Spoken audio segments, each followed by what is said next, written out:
One death, it's a tragedy. A million deaths, it's statistics. This is a quote attributed to Joseph Stalin. Now, when I was reading the quote of Ursula von der Leyen, of what she said in that press conference on December 1st, 2021, from the stage of the European Commission, where she said, and I restate it, there are 150 million people in Europe who are not vaccinated. I was completely shocked. See, when we look at the citizens of the European Union, we see not 150 million people who are vaccinated and the others who might be vaccinated. We look at 400 million individuals, persons with basic fundamental rights, which have the right and the liberty, or should have at least, in the current European Union, to decide if they want to get a medical treatment or not. So this press conference of the President of the European Commission, Ursula von der Leyen, it's a turning point for the Western civilization in the European Union. When we talk about the Western civilization, we don't talk about a geographical place.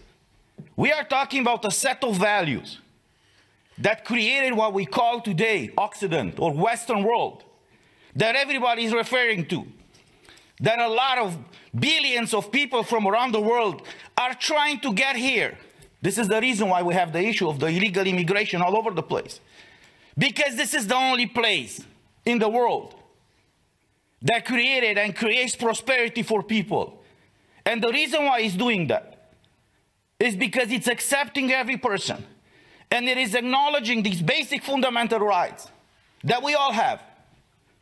This is the reason why people are not trying to run in China or in Russia, where you see dictatorships and tyrants. People from there are trying to come here because they are pursuing freedom. So what we heard on December 1st, this is changing. It's a game changer for everything related to the European Union.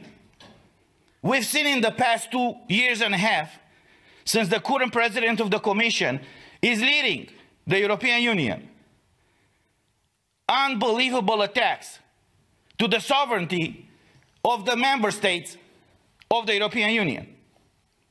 But what we've seen now, and this is unprecedented, she's questioning, this is the problem, and I repeat, she is questioning the basic fundamental rights of every citizen, of every human being living inside of the European Union.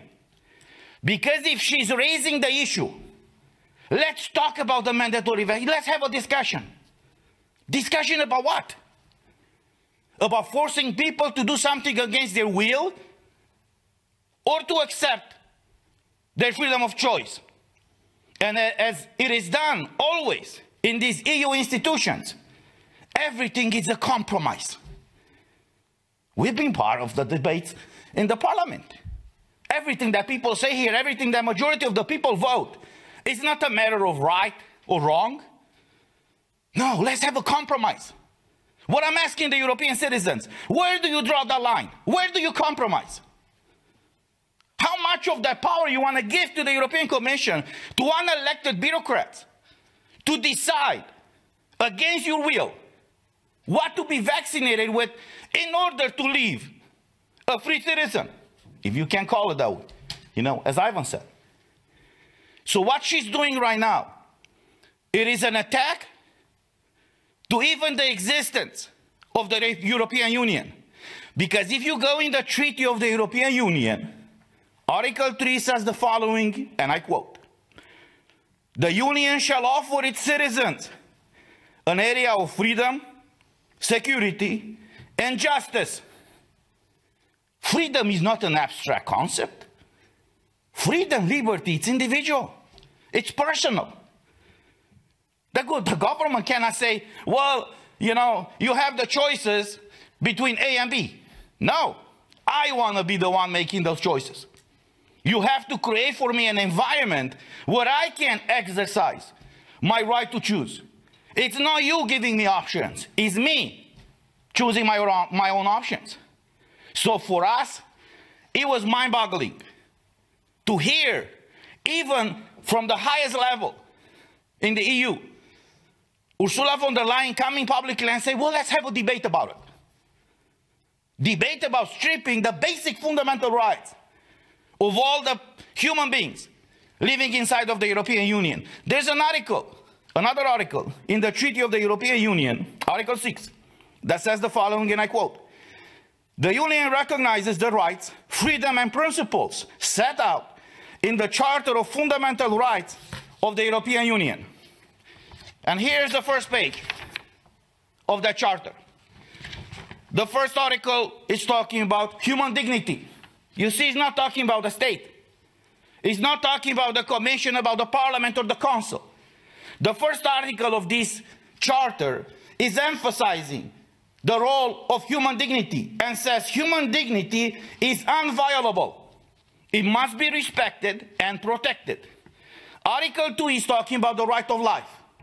But Article 3, it says the following, and I quote, "Everyone has the right to respect for his or her physical and mental integrity. In the fields of medicine or biology, the following must be respected in particular: the free and informed consent of the person concerned according to the procedures laid down by the law." And I repeat that. The free and informed consent of the person.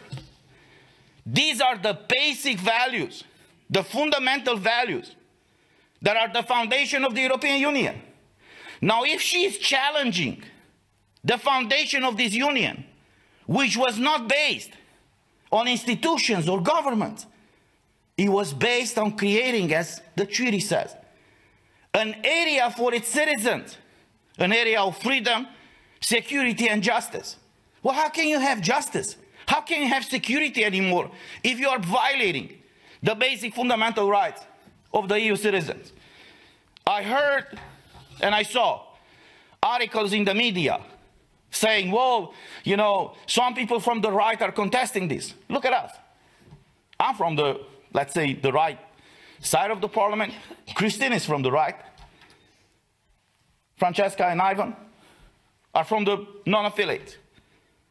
But the cis is from the left, Greens.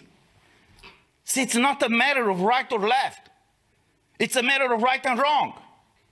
And clearly Ursula von der Leyen, what she's doing right now, is wrong for the European Union, and it is wrong for the people living inside of the European Union.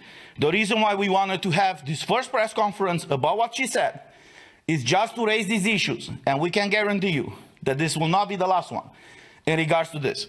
And before I close, I want to say a few more things.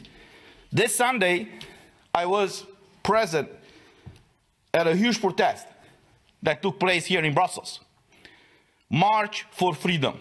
Over 120,000 people, according to many people who counted everybody who was present there, participated at this meeting. I want to congratulate and thank everybody who participated at this meeting. Many people came from far away from Belgium and even from outside of Belgium. They came here in Brussels to march for freedom. These people wanted to be free. They want to make their own choices. I met in that group people who were not vaccinated, but I met people who were vaccinated. And I asked them, why are you protesting? Because I want to be free. I want to make my own choice. I don't want the government, the commission, or anybody else, especially unelected bureaucrats, to force me, to coerce me to do one thing or another. Nevertheless, I want to thank the firefighters who led the huge crowd. They've done an outstanding job. And unfortunately, they were met with water cannons in front of the European Commission.